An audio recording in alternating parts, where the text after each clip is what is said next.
Bonjour à tout le monde. Alors bienvenue dans cette vidéo où on va aller regarder un peu de manipulation des signes somme, des sigma. Et donc c'est l'épisode 2 parce qu'il y a une première vidéo où je fais déjà ça. Et donc on va poursuivre ça avec d'autres exemples. Et là ça reste des exemples super simples où il n'y a quasiment pas de calcul. Il faut juste comprendre...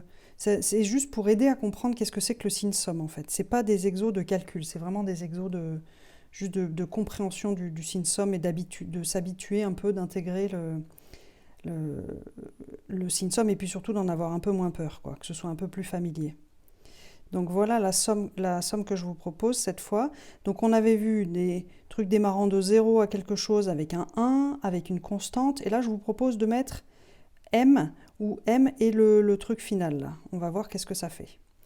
Ok, donc comme d'habitude, ce que je vous propose, c'est commencer par faire les boîtes.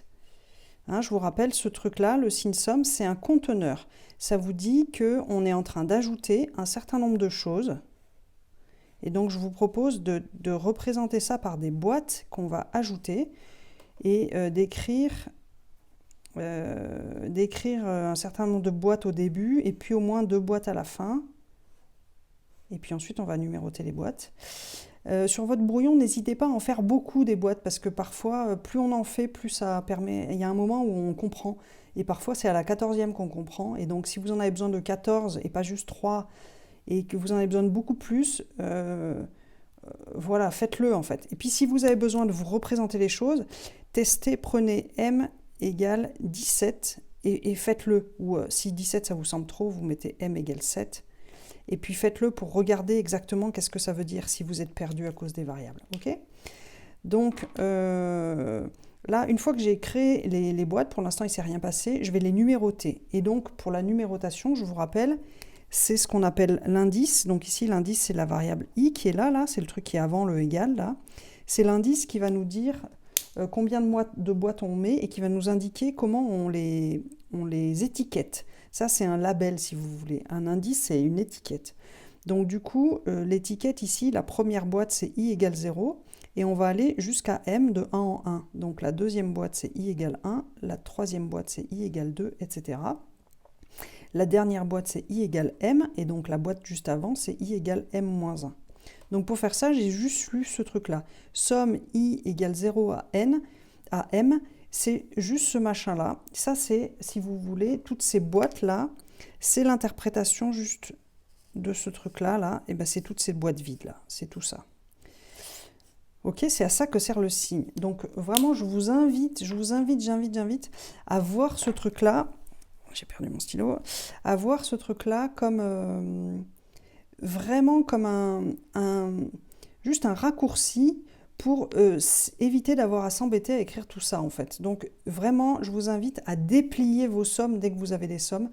Dépliez-les jusqu'à ce que vous y voyez plus clair. Donc les déplier, ça veut dire écrire le détail de ce que ça veut dire.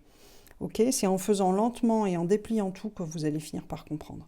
Ok, donc maintenant, qu'est-ce qu'on va mettre dans la boîte? Eh bien, on va mettre cette formule-là en fonction de i. Ok, donc ce qu'on peut remarquer, c'est que dans cette formule, il n'y a pas de i. Ce que ça veut dire, comme il n'y a pas de i, c'est que la formule ne dépend pas de i. Ça veut dire que la formule qu'on va mettre là-dedans, dans chaque boîte, va être la même.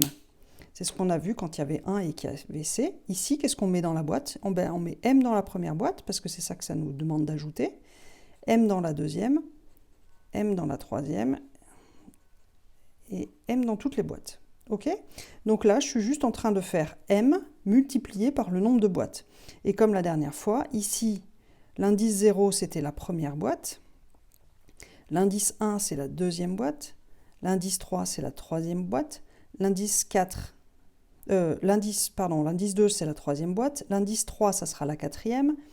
L'indice 4, ça sera la cinquième. Vous remarquez, il y a toujours un de plus. Donc ici, l'indice m-1, ça fera m-1 plus 1, m-ième boîte. Et donc ici, ça sera m plus 1 boîte. Donc en tout des boîtes, on en a m plus 1, n plus une boîte.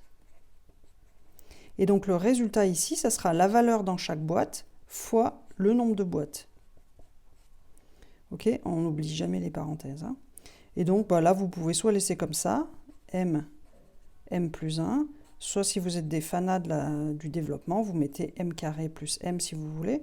Je vous invite toujours à la garder sous forme factorisée. On ne sait jamais ce qui peut se passer dans la suite, et plus c'est factorisé, mieux c'est. Bon, parfois il y a des simplifications, mais là, c'est quand même cool. Ok?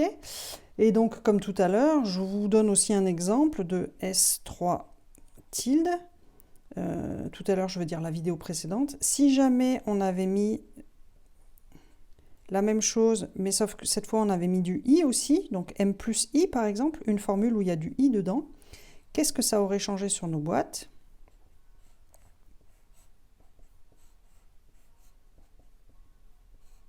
Je ne vais pas faire le calcul, je vais juste vous expliquer ce que ça donne. Parce que le calcul est un peu plus compliqué. Donc c'est toujours la boîte i égale 0, i égale 1, i égale 2, i égale m moins 1 et i égale m. Donc là, on va prendre cette formule-là et on va la mettre dans chacune des boîtes. Donc ici, la différence, c'est que dans cette formule, on a la variable, l'indice, la variable d'indice, et donc la formule va changer en fonction des différentes valeurs de i. On ne va pas ajouter les mêmes choses, ok? Donc ici, m plus i, c'est notre formule. Donc quand i vaut 0, bah, ça fera m plus 0. Quand i vaut 1, ça fera m plus 1. Quand i vaut 2, ça fera m plus 2. Quand i vaut m moins 1, ça fera m plus m moins 1, parce que ça c'est i. Et quand i vaut m, ça fera m plus m. Ok, et je vais mettre en couleur ce qui correspond à i. Paf, paf. Ça c'est i et ça c'est i. Ok, donc dans chaque boîte, j'ai mis m plus i. Mais comme la valeur de i varie selon les boîtes, et ben la formule donne autre chose. Donc là, on pourrait s'embêter à faire le calcul, mais je ne vais pas le faire, parce que c'est un peu plus compliqué, puis ça, vous savez peut-être déjà faire avec les sommes de suite arithmétiques. Mais bref, je ne vais pas rentrer dans le détail, c'était juste pour vous expliquer le remplissage des boîtes, parce que je vous rappelle, dans cette vidéo, on se concentre sur la compréhension de la manipulation du signe sigma, plus que les calculs. Ok, encore deux autres petits exemples, en faisant varier un peu les indices, histoire de voir si vous n'êtes pas trop perturbé. Hop. Alors, donc là, ce que je vous propose d'aller regarder maintenant, c'est la somme S4, somme n égale 1 à P de 1. Donc cette fois, on ne démarre pas à 0, on démarre à 1. Donc on va voir que c'est encore vachement plus facile. Donc pareil, on écrit les boîtes.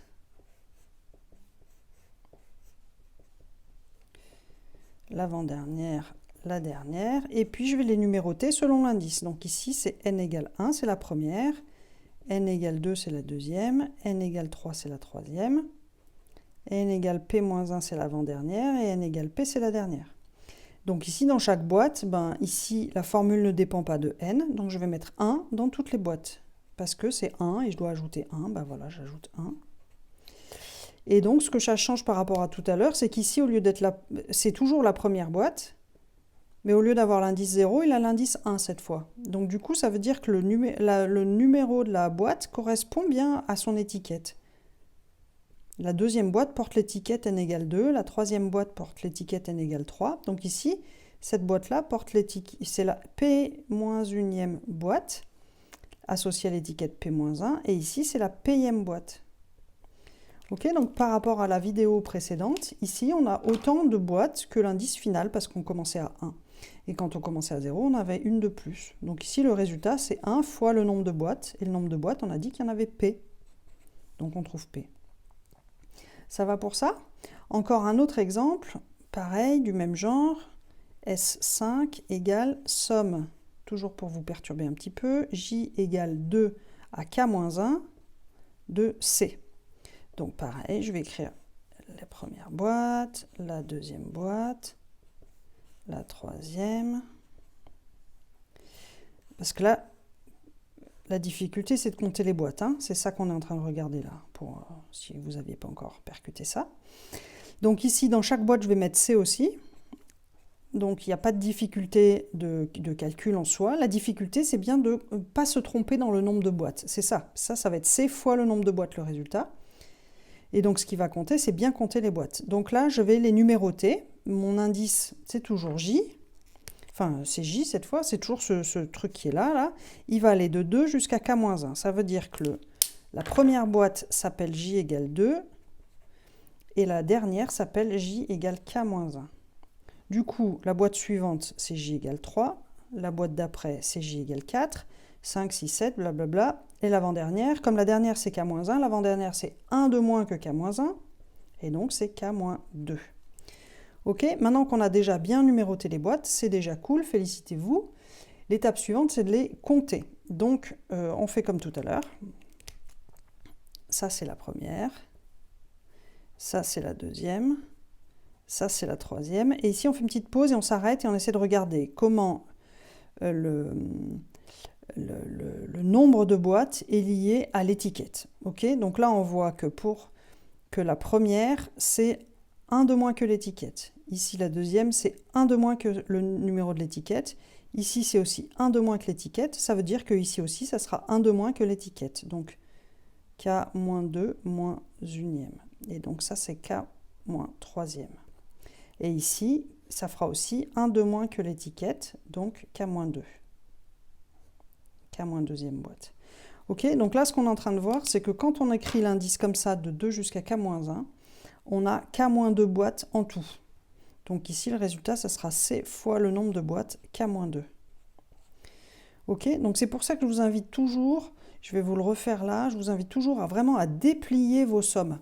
Parce que parfois c'est tout simple, ça va de 1 jusqu'à n, etc. Et donc du coup, il n'y a pas de souci, c'est facile de compter les boîtes, on ne se trompe pas, etc. Mais quand il y a des indices un peu décalés comme ça, vraiment, vraiment, je vous invite à déplier et puis à vraiment à prendre votre temps, à mettre les labels sur les boîtes et ensuite à compter et à voir le rapport entre le label et comment on compte, quoi.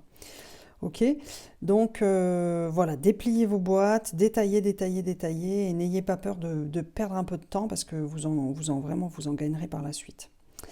Allez, une dernière pour la route et puis ensuite on s'arrêtera là. Une dernière pour la route, qu'est-ce que je vous propose? On en est où? S6, je vous propose somme m égale 3 à n-2 de n. Allez, on est parti. Donc là, comme d'habitude,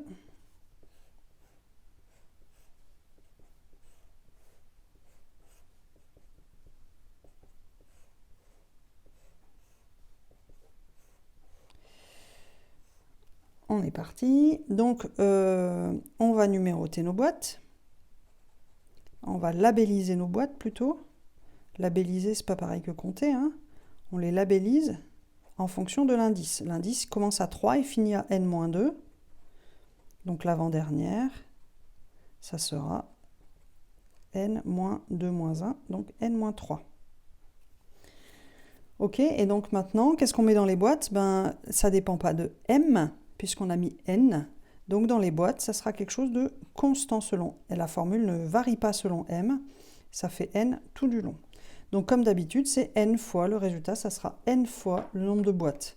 Donc ici aussi, la difficulté, c'est uniquement de compter le nombre de boîtes. Donc ça, c'est la première boîte. Ça, c'est la deuxième boîte. Ça, c'est la troisième boîte. Et maintenant, le job, qu'est-ce qu'on voit? Quel est le rapport entre le numéro, le nombre de boîtes et le label, l'indice? On peut voir que c'est 2 de moins que l'indice. Quand je fais 3 et que j'enlève 2, je tombe sur la première boîte. Quand je fais 4 et que j'enlève 2, c'est bien la deuxième. Quand je fais 3 et j'enlève 2, c'est bien la troisième. Donc ici, ça sera n moins 3 moins deuxième. Et ici, n moins 2 moins 2. C'est-à-dire n moins quatrième boîte. Ce qui veut dire qu'on a en tout n moins 4 boîtes. Ok, donc n moins 4 conteneurs, boîtes. Et donc, ça nous fait n fois le nombre de boîtes, c'est-à-dire n-4. Ok, ça va pour vous? Qu'est-ce que je voulais vous dire de plus? Ici, j'avais une petite idée, mais j'ai oublié. Bon, c'est pas très grave, ça me reviendra dans une autre vidéo. Donc voilà, souvenez-vous toujours, on déplie les boîtes, on détaille, on y va lentement et blablabla. Et puis voilà, donc cette petite vidéo est terminée, je vais m'arrêter là pour là. Je ferai sans doute une troisième vidéo sur les sommes avec des doubles sommes un peu, mais voilà pour maintenant. Comme d'hab, je vous invite à faire les choses vous-même en écrivant. Ne vous contentez pas juste de regarder la vidéo, écrivez vous aussi. Écrivez, détaillez, faites vachement... Bref, faites des étapes, faites les choses lentement, mais faites-les. Parce que vraiment, c'est comme ça que vous apprendrez. Et puis, toujours pareil, mettez un petit like, un petit commentaire, ça fait toujours plaisir. Et puis, abonnez-vous si vous avez envie d'avoir d'autres vidéos. Et puis, voilà, je crois que c'est tout. Je vous souhaite une bien belle journée. À bientôt.